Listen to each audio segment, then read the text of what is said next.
Hey guys, how are you doing today?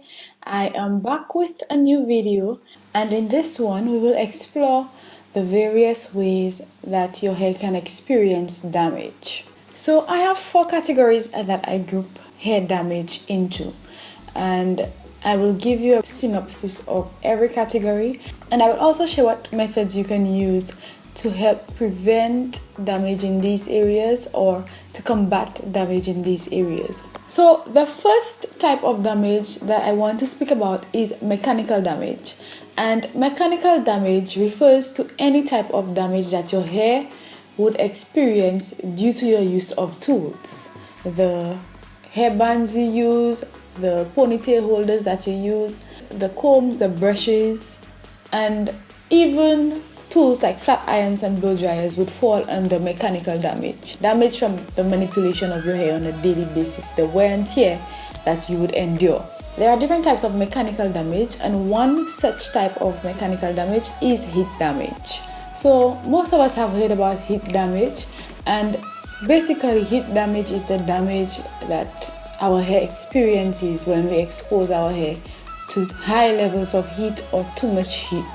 So pretty much, now I always make reference to my Bio 101 that I did at A-level. Thank you, Mr. Shalmine. Although my friends said they can't remember doing anything about hair in Bio at A-level, that is all I remember to this date. Going back to my Bio 101, the science of hair getting straight when it's exposed to heat is that the heat would break the hydrogen bonds. The hydrogen bonds don't need much to be broken, they're weaker bonds, and so the heat would break the hydrogen bonds and allow the hair to get straight for a period.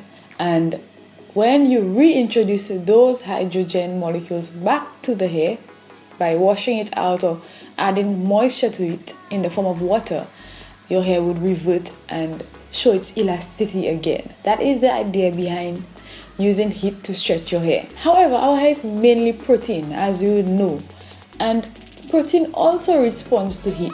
When our hair's protein is exposed to a certain level of heat, it would denature the protein, and that is how your heat damage happens. It's irreversible, and as you would know, if you've suffered heat damage, your only recourse is to transition or do a big chop. You've probably heard people say that they do protein treatments, AFG treatments, and it helps their curls revert. While that may have happened in one or two instances, that is probably because the hair was not damaged severely, and so over time the curls would start to bounce back. Tips to prevent heat damage, because heat damage seems to be quite popular in the natural hair community.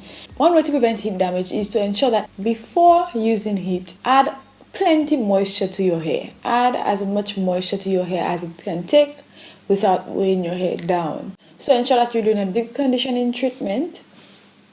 Also ensure that you're adding your leave-in conditioner and you're moisturizing your hair before exposing your hair to this heat. Another measure that you can take to protect against heat damage is to use a heat protectant, and I'm sure you've heard that over time.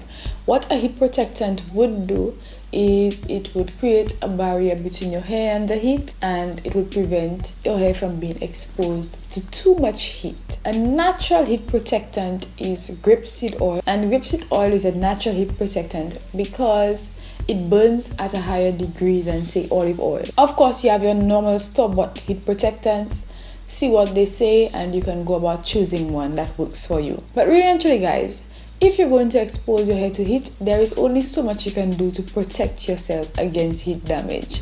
So my greatest tip would be to limit your usage of heat. Ensure that you're not overexposing your hair to heat, because that is the only sure way to protect against heat damage. Another type of mechanical damage would come from your use of combs and brushes.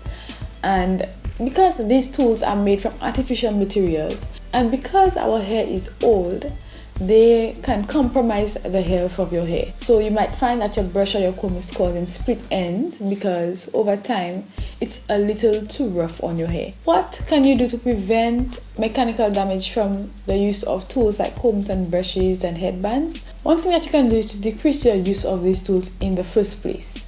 So a method that works really well is finger detangling, of course. So you're using your fingers, and because you can feel with your fingers, you can feel a knot, and so you would not just pull through it as you would with a comb or brush. Another way that you can guard against damage from tools is by practicing low manipulation. So use low manipulation styles that will not require takedown, and styles that will not require a whole lot of tools. Low manipulation styles include your twist outs and your braid outs. And of course, that means not braiding your hair every night or twisting your hair every night. And of course, protective styling would help in preventing damage that comes about from the use of tools, because you're not playing in your hair, you're not touching your hair is not exposed, so you have a degree of protection. If you have experienced mechanical damage, or you suspect that you've experienced mechanical damage from what I've said, for example, you have a lot of split ends,